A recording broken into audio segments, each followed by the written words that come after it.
through hell in the war. He'd been through hell as a kid. When he got drafted, suddenly he was thrown in with people from all over the country, going to parts of the world he never imagined, and two things happened there. One, another person in his unit was the guitarist Tony Mottola from New Jersey, who was part of like the New York studio scene and everything, and a very advanced jazz player, wound up being Frank Sinatra's guitarist for a long time. And I think that had a big influence on his jazz chops and all, because again, growing up in rural Georgia, probably didn't hear too much jazz. And the other thing that knocked him for a loop is while he was in Europe, anyone with an interest in a guitar eventually wound up hearing Django Reinhardt, as Jimmy did, and that wound up becoming a huge influence on his playing. Only guy that I really enjoyed, and it turned me on every time I listened to it, was Django Reinhardt.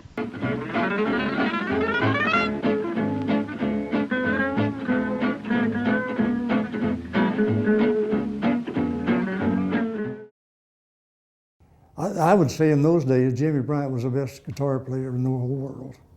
That's the way we felt about him. And we had a lot of respect for him. You know, there were a few cats that were, you know, like Les Paul, and George Barnes was another guitar player who had great prowess and stuff, but Jimmy Bryant took it to a whole nother level.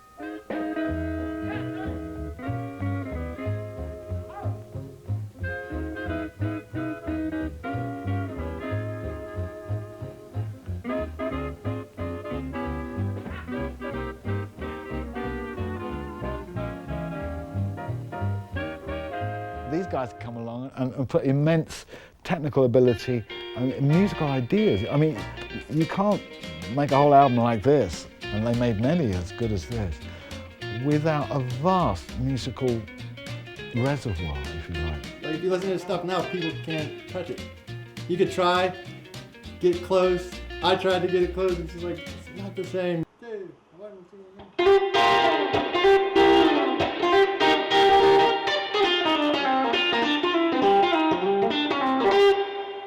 it took a lot of rehearsing and slowing down the CD to figure out what Jimmy Bryant was doing.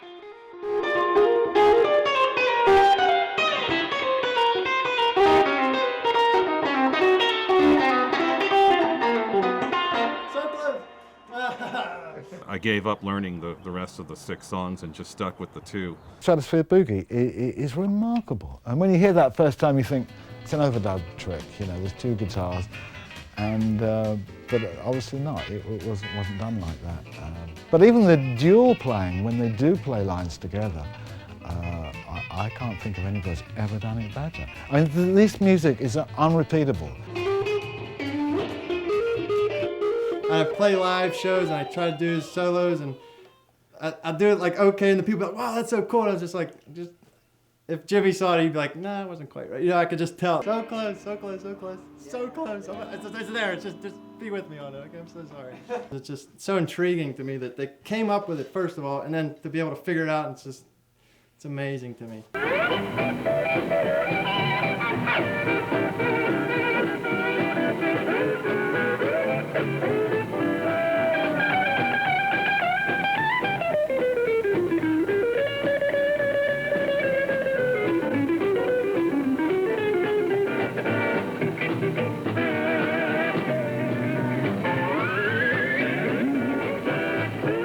I have to say, to this day, I still can't play one of his tunes exactly the way he played it.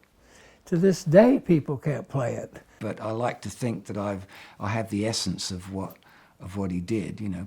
Here's what he told me. No matter where this was at, this hand was just like automated. He says, that's why I play a little faster than some guy. He didn't say better, he said faster.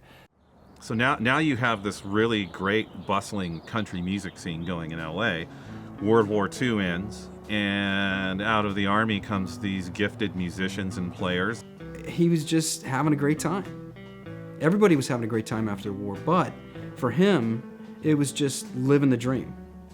And he was on the road with his band, and they had a guitar player, and like in the middle of nowhere, this guitar player quit, and the band leader said, well, what are we going to do now? We don't have a guitar player. And Jim said, well, I play a bit of guitar too, you know. So he started playing the guitar, and I went, wow!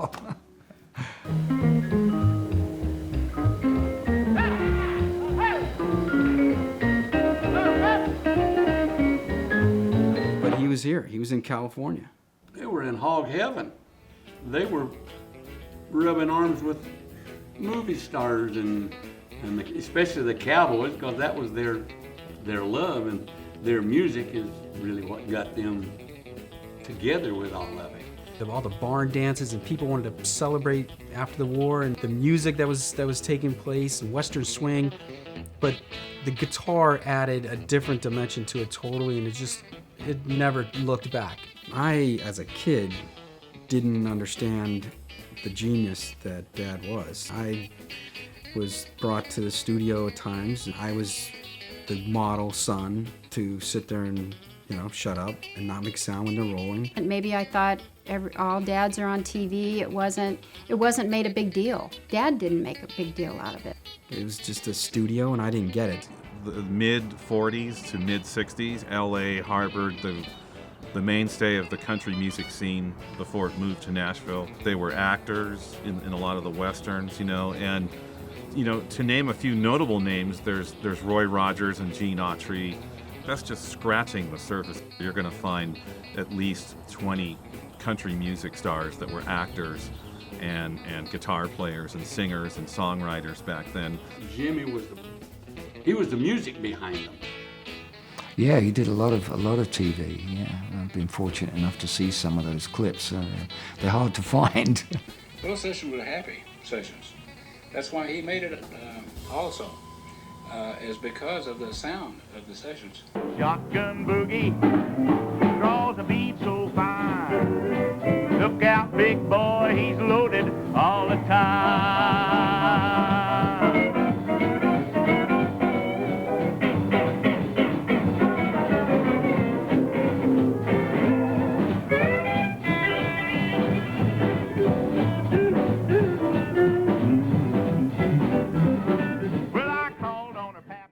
I would say in those days, Jimmy Bryant was the best guitar player in the whole world.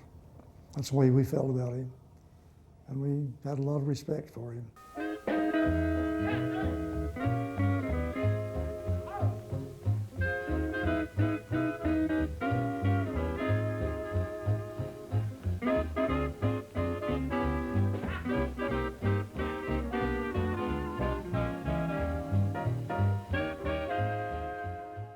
They were hired by Republic Studios to travel with these B-movie cowboy stars. So they would tour from town to town with them. All through my life, I never went to the same school or stayed at the same place for more than 2 years. And that lasted even through college.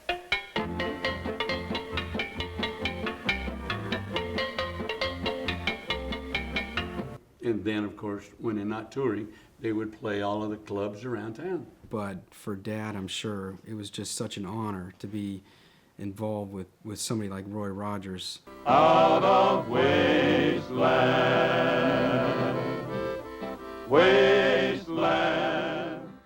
He didn't like to ride horses, I hear, but Roy Rogers in a fight, and Dad rides up with his posse and and gets involved in a fight. My little girl, she'll never have the pleasure, I don't guess, of watching a cowboy come in on the screen, and at the end, all the bad men try to shoot him, and he gets them all, And that was the greatest thing when I was a kid. Hang on to me, fellas. Well, have you had enough? What's going on here? This is quite a homecoming. Come on.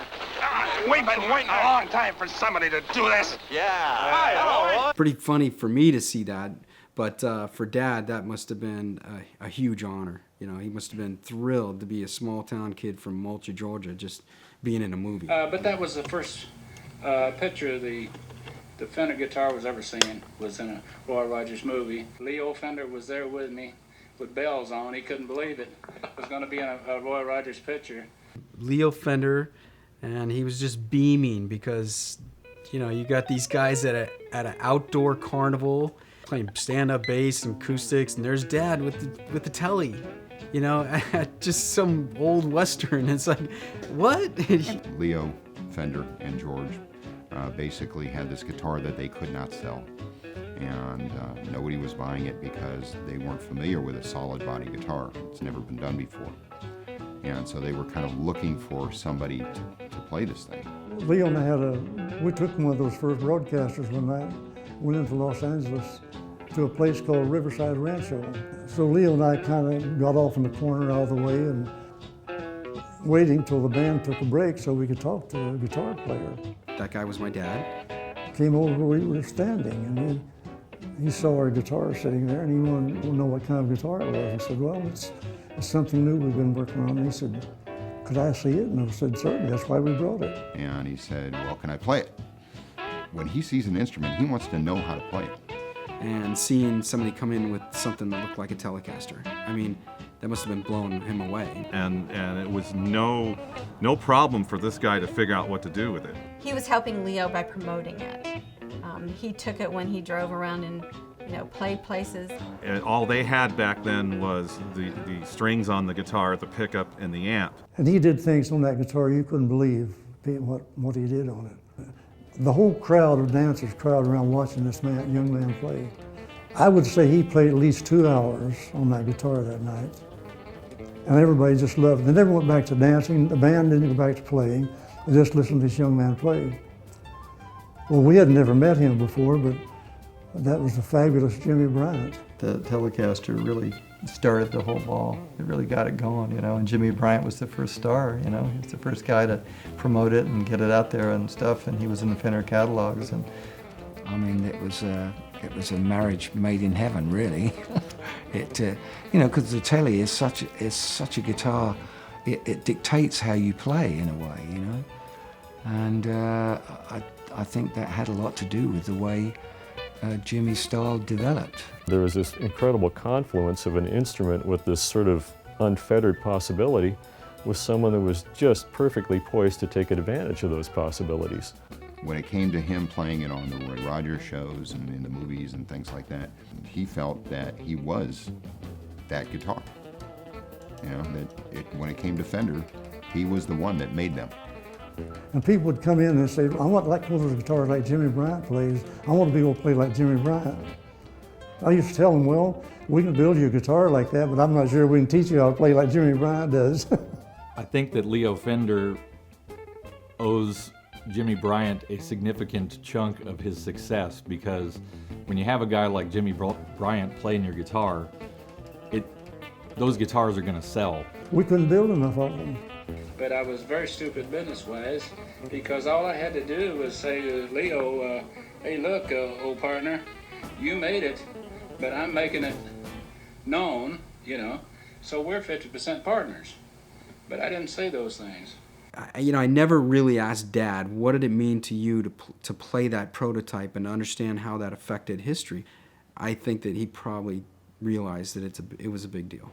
Leo, well, I don't know what he owes me, but I keep hoping he come around when he says. You listen to 50 years of people playing the Telecaster. People have said a lot of good things with it since then, but they've said it with the vocabulary he created then.